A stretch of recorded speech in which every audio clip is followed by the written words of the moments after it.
الحمدللہ رب العالمین والعاقبۃ للمتقین والصلاة والسلام علی من کان نبیا وخاتم بین المرسلین وعلی آلہ واصحابہ اجمعین، اما بعد، اعوذ باللہ من الشیطان الرجیم، بسم اللہ الرحمن الرحیم۔ هو الذی ارسل رسولہ بالہدی ودین الحق لیظہرہ علی الدین کلہ، آمنت باللہ، صدق اللہ مولانا العلی العظیم، وصدق رسولہ النبی الکریم الامین۔ شمع رسالت کے پروانوں، اہل بیت کے چاہنے والوں، اولیاء امت کے جانثاروں، آئیے ہم اور آپ سب سے پہلے اسلام جیسا پاکیزہ مذہب لانے والے پیغمبر انقلاب، رحمت عالم، محسن انسانیت، اللہ کے حبیب، زخم خوردہ انسانیت کے طبیب جناب محمد رسول اللہ صلی اللہ علیہ وسلم کی بارگاہ بےکس پناہ میں محبت کے ساتھ جھوم جھوم کر درود پاک کا نذرانے محبت پیش کرنے اور پڑھنے درود پاک۔ اللہم صلی علی سیدنا مولانا محمد وآلہ وسلم، صلاۃ و سلام علیک یا رسول اللہ صلی اللہ علیہ وسلم۔ وہ بدر و حنین و تبوک و احد کا جفا کوش جانباز یکتا مجاہد،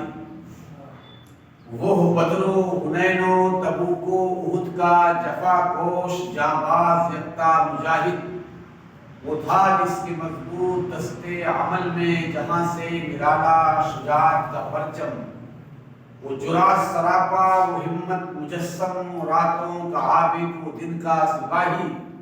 وہ جس نے سیاست کی زلفیں سواری، وہ جس نے فقیری کی بادشاہی، سرورہ شاہا کریمہ دستگیرہ اشرفہ حرمت روح پیغمبر، یک نظر کن سوئی ماں۔ پھر سے درود پاک پڑھیے،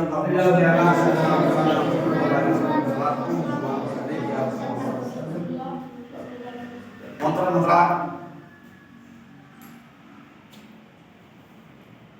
آج بلبل باغ اشرف جناب گلزار اشرفی سلطان پوری اور نوری مسجد سے متصل مدرسے کے طلبہ اور ہمارے کرم فرما صوفی ملت جناب صوفی پیر محمد صاحب کی موجودگی میں، اور ہمارے محب گرامی جناب گلزار اشرفی صاحب نے 10 منٹ کے لیے صوفی صاحب کی موجودگی میں سیرت رسول پر، صورت رسول پر 10 منٹ جو مجھے بولنے کا حکم ہوا ہے، اسی آیت کے تعلق سے میں اپنی بات درج کرنا چاہوں گا۔ اللہ رب العزت ارشاد فرما رہا ہے، هو الذی ارسل رسولہ بالہدی ودین الحق لیظہرہ علی الدین کلہ۔ سارے جہان کا رب وہی ہے جس نے اپنے رسول کو ہدایت اور دین حق کے ساتھ بھیجا۔ کیوں بھیجا؟ لیظہرہ علی الدین کلہ، تاکہ اسے سارے ادیان پر، سارے دینوں پر، سارے دین پر غالب کر دے۔ محترم حضرات، یہ آیت مقدسہ جس میں مضمون کو چند کلموں میں سمیٹ دیا گیا ہے، اگر اس کی تشریح کی جائے تو 1400 سالہ اسلام کی تاریخ ہی کیا تخصیص، از آدم تا قیامت پوری تاریخ بنے نوع انسانی مرتب ہو جائے گی۔ مکے میں اسلام کا پہلا دن اور آج 1500 سال بعد عالم اسلام کا عالمگیری پھیلاؤ، تاریخ کے ان دونوں مخصوص پہلوؤں پر میں تیزی کے ساتھ روشنی ڈالنے کی کوشش کروں گا۔ حیرت میں ڈال دینے والی رسالت محمدی کی سرگزشت سنیے، صدیوں میں نہیں، صرف 23 برس کی قلیل مدت میں یہود کی، نصارہ کی، مشرکین کی عقلیں حیران و پریشان ہیں کہ رسول اللہ کی زندگی کی 13 برس جو مکہ میں گزرے وہ پریشانیوں کے نظر ہوئے، 10 برس جو مدینہ میں گزرے وہ قتل اور خون کے مارکوں میں بسر ہوئے، لیکن انہی گنے چنے ایام میں 23 سال کی قلیل مدت میں اتنا زبردست انقلاب کیوں کر رونما ہوا؟ جس نے حکومتوں کا نقشہ بدل دیا، زمین کا جغرافیہ بدل دیا، شرف جہاں کا معیار بدل دیا، رنج و غم مسرت و آلام کے پیمانے بدل دیے، اور صدیوں سے بگڑے ہوئے انسان ایسا بدلے کہ اندر سے بھی بدل گئے اور باہر سے بھی بدل گئے، ظاہر سے بھی بدل گئے اور باطن سے بدل گئے۔ اللہ کے نبی نے جس کو چھو دیا وہ مٹی تھا تو گندن بن گیا، ذرہ تھا تو آفتاب بن گیا، ادنا تھا تو آلہ بن گیا، کانا تھا تو پھول بن گیا، پتھر تھا تو لال بن گیا، ناپاک تھا تو پاک بن گیا، رہبر تھا تو رہبر بن گیا، جہنمی ہے تو جنتی بن گیا۔ اور خاص بات یہ ہے کہ پیغمبر انقلاب کی بارگاہ میں حضرت ابوبکر آئے تو صدیق اکبر ہو گئے، حضرت عمر آئے تو فاروق اعظم ہو گئے، حضرت عثمان آئے تو ذوالنورین ہو گئے، حضرت علی آئے تو باب العلم ہو گئے، حضرت سلمان آئے تو شہید ناز ہو گئے، اعرابی آیا تو جو ہے صحابی ہو گیا، حبشی جب آیا تو فرشتوں کا سردار ہو گیا۔ اسی لیے اعلیٰ حضرت امام اہل سنت فرماتے ہیں کہ میرے کریم سے اگر قطرہ کسی نے مانا، ارے دریا بہا دیے ہیں دربے بہا دیے۔ حضرات سرسری نظر سے نہیں، اگر آپ گہرائی سے دیکھیں گے تو اس انقلاب کے اتنا ہماگیر اور رنگا رنگ جلوے نظر آئیں گے۔ اگر تم دولت مند ہو تو مکہ کے تاجر اور بحرین کے خزینہ دار کی پیروی کرو، اگر تم غریب ہو تو شیخ ابی طالب میں محصور ہونے والے پیغمبر اور مدینہ کے مہمان کی داستان سنو، اگر تم شہنشاہ ہو تو تاجدار عرب کا حال کرو، اگر تم فاتح ہو تو بدر و حنین کے سپہ سالار پر نظر رکھو، اگر تم نے شکست کھائی ہے جنگ احد میں شکست کھانے والے سپہ سالار اور ان کے ساتھیوں کا حال پڑھو، اگر تم مدرس ہو تو صفہ کی درسگاہ کے معلم قدس کو دیکھو، اگر تم واعظ و خطیب ہو تو مسجد نبوی کے ممبر و محراب پر کھڑے ہونے والے نبی کی باتیں سنو، اگر تم تنے تنہا عالم میں حق کی منادی کا فریضہ انجام دینا چاہتے ہو تو مکہ کے پیارے مددگار نبی کا اسوہ حسنہ پڑھو، اگر تم غلبہ حق کے بعد اپنے دشمنوں کو ذیل کر چکے ہو تو فاتح مکہ کا نظارہ کرو، اگر تم اپنے کاروبار اور نظم و نسق کو درست کرنا چاہتے ہو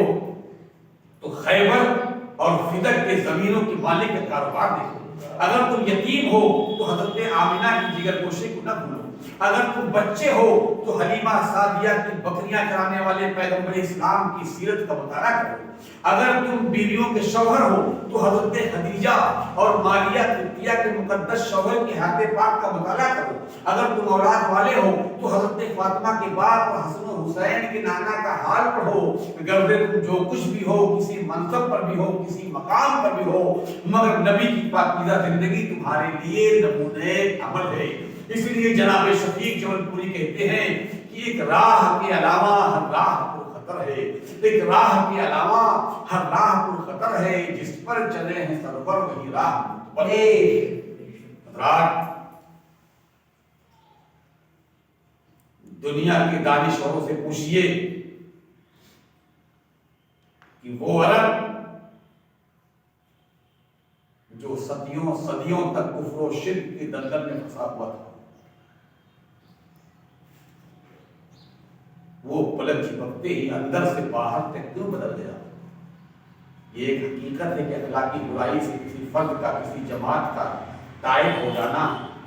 یہ قطعاً حیرتناک بات نہیں۔ اس طرح کے واقعات تو آئے دن پیش آتے رہتے ہیں، مگر یہ بات معجزے کی سرحد و سیما تک ضرور پہنچتی ہے کہ ملک کا ملک اپنا آبائی مذہب چھوڑ دے، قبیلے کا قبیلہ باپ دادا کے دین دھرم سے پھر جائے جس پر وہ پیدا ہوئے ہو اور جس کو اپنے آبا اور اجداد کے ورثے میں پایا، اور تبدیلی کا رد عمل اتنا جذبے کے ساتھ وجود میں آئے کہ جب تک پرانے دین کا ایک نام و نشان تک نہ ملے چین نہ ملے۔ اور پھر کیا کسی انسانی تاریخ میں اس واقعے کی کوئی مثال ملے گی کہ ایک مظلوم رسول مکہ میں 13 سال ظلم و ستم کا سامنا کرنے کے بعد ایک دن حکم ربی پا کر مدینے کو ہجرت کر جاتا، اور مکہ کے وہی باشندے جو ہجرت کی رات ننگی تلواریں لیے قتل کا منصوبہ بنا رہے تھے، وہ مکہ جہاں بتوں کے خلاف ایک لفظ سننے کو لوگ تیار نہیں تھے، وہی لوگ فتح مکہ کے روز اپنے بتوں کی گندی اور فرضی لاشوں کو کندھے اٹھا اٹھا کے باہر پھینک رہے تھے، اور فتح مکہ کے روز وہی لوگ جنہوں نے نبی کو زخمی کیا تھا، صحابہ کو پریشان کیا تھا، وہی لوگ اپنے بتوں کے سروں پر ہتھوڑے چلا رہے، سارا مکہ تماشا دیکھ رہا تھا۔ اب اس سوال پر تمخد ہے کہ صدیوں تک دلوں کی سرزمین پر جن جعلی خداؤں کا تختہ بچھا ہوا تھا،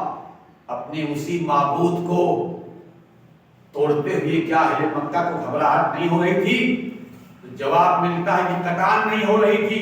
اس لیے کہ اہل مکہ کے سینے جوش توحید سے پھول گئے تھے۔ اہل مکہ نے فیصلہ کیا تھا کہ آج معبود حقیقی کے مقدس حرم کعبہ کو ان بتوں کی تلاوتوں سے پاک کرنا ہے۔ انسان کی عقل کہتی ہے، یہود کہتے ہیں، نصارہ کہتے ہیں کہ انقلاب تلوار سے برپا کیا ہوا ہے۔ یہ انقلاب تلوار سے برپا کیا ہوا نہیں تھا، یہ سراسر فکر و نظر کا انقلاب تھا، یہ عقیدہ توحید کے متوالوں کا انقلاب تھا، یہ اہل بیت کے چاہنے والوں کا انقلاب تھا، یہ شمع نبوت کے پروانوں کا انقلاب تھا، یہ غار حرا کی خضری چٹان سے طلوع ہونے والی اس روشنی کا انقلاب تھا جس نے عرب کے درندوں جیسی انسانوں کو اخلاق و محبت کی نعمتوں سے سرفراز کر دیا تھا۔ جناب شفیق جون پوری کہتے ہیں کہ یا رسول اللہ، جو تیرے جان کی دشمن تھے وہ بھی کہتے ہیں،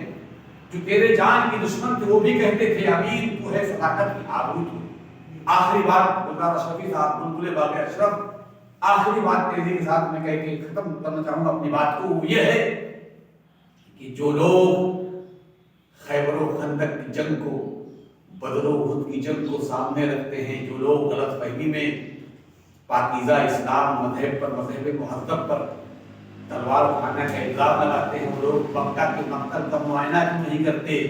وہ لوگ غار ثور میں جھانک کر حق کی مظلومیت کا لکھت انگیز منظر کیوں نہیں دیکھتے، وہ لوگ تاریخ سے کیوں نہیں پوچھتے کہ اسلام کی ابتدا خوف سے ہوئی، جذبہ شوق سے ہوئی۔